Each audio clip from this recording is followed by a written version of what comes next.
Ombudsman kasi siya lang po ang agency na nagsasabi he can live with his budget. Wala pa po akong naririnig na head of agency, head of department na nagsasabi he will live with the budget given him by the government. So, congratulations po, Ombudsman Samuel Martires. Now, the COA at saka yung Ombudsman, they are supposed to be the guardians or the agencies primordially responsible for our anti-corruption operations insofar as our government is concerned. Sana po magkaroon po ng cooperation yung COA at saka Ombudsman kasi kailangan po silang mag-coordinate para po dun sa mga kaso na dapat ma-file sa korte. Because I agree with the Ombudsman when he stated na yung endemic na po ang corruption. Why? Because in the Corruption Perception Index among 6 ASEAN nations, tayo po ang pang-anim where Singapore, Malaysia, Vietnam, Thailand, and Indonesia are above us insofar as Corruption Perception Index is concerned. Nandun po tayo sa huli. Now, may I ask the Ombudsman, bakit po yung insofar as your case statistics are concerned, from 2020, your conviction rate was 61.2%. It went down to, in 2022, to 26.5%. May I know what caused this drop insofar as your conviction rate is concerned, Mr. Chair? Your Honor, ito po yung sinasabi ko kanina, the unfair evaluation of the Office of the Ombudsman, where our performance is based on the conviction rate. The Office of the Ombudsman functions as a prosecutor and not as a judge. Whatever findings we have, insofar as we are concerned, there is probable cause. Insofar as we are concerned, our case is strong. The only problem is, pagdadating po sa husgado, iba po ang pananaw ng huwes, whether with the Sandigan Bayan or with the lower court. So, I reiterate that we should not be judged on the number of convictions that we have.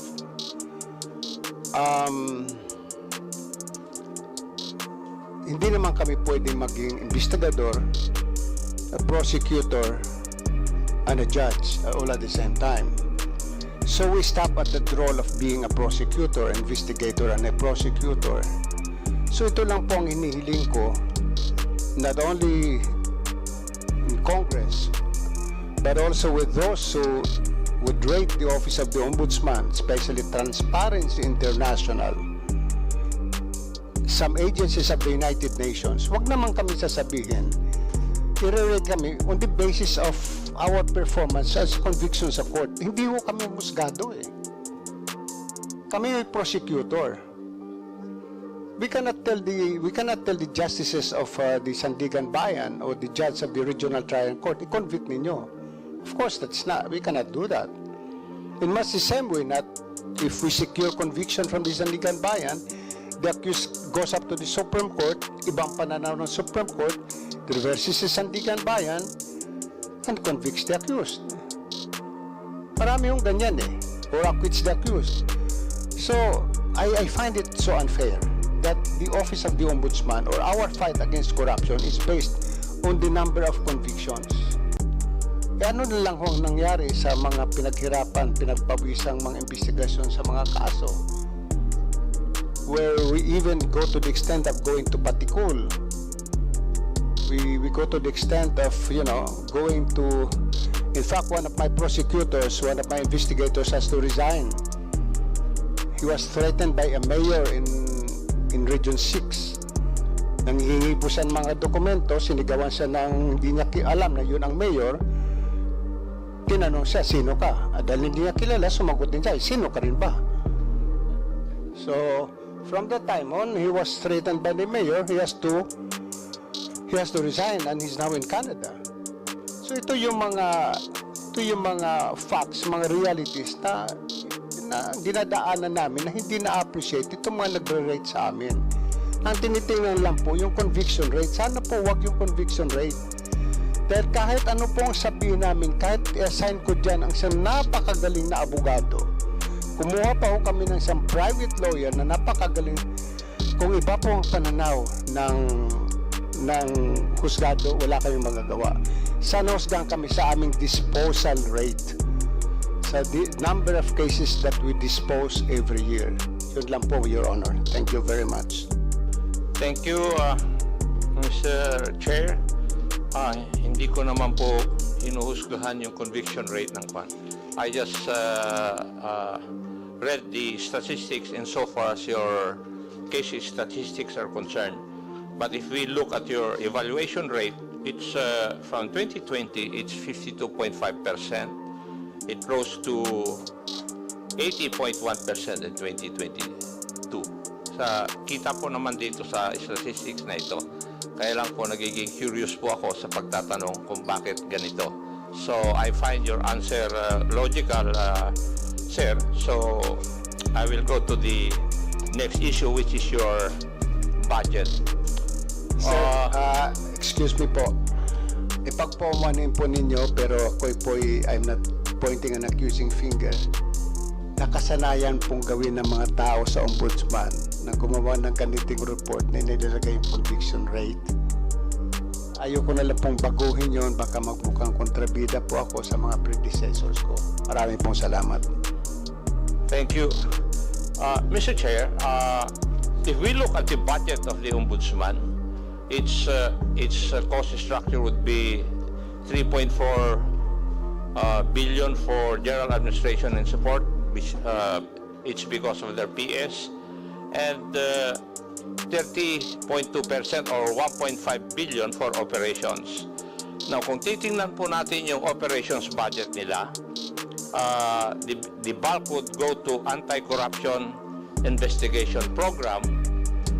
The second one would be anti-corruption enforcement program, and the third one would be corruption prevention program, which would take 6.4% of their operations budget, and 84.3 million for Ombudsman Public Assistance Program.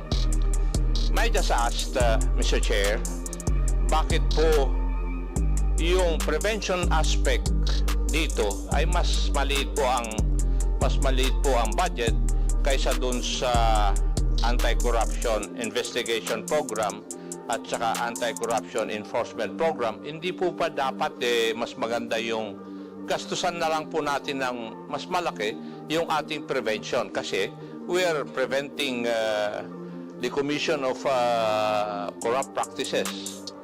Kung titignan po natin, para bang ang emphasis natin is after the fact, hindi po yung prevention aspect, Mr. Chair. Mr. Chair, Your Honor, yung pong prevention program ng Ombudsman, this pertains po sa mga seminars o training programs na ginagawa namin sa kabataan and some various government offices, para lang po sabihin sa kanila ano ng mga batas tungkol sa corruption o anti-corruption. Kaya medyo maliit lang po ang budget namin, kasi ang ginagastusan lang naman po doon yung materials at saka pagkain. Hindi na po kami nagbabayad ng mga resource persons dahil mayroon na po kami sariling resource persons within the office. So kaya medyo maliit lang po ang budget para doon. Thank you.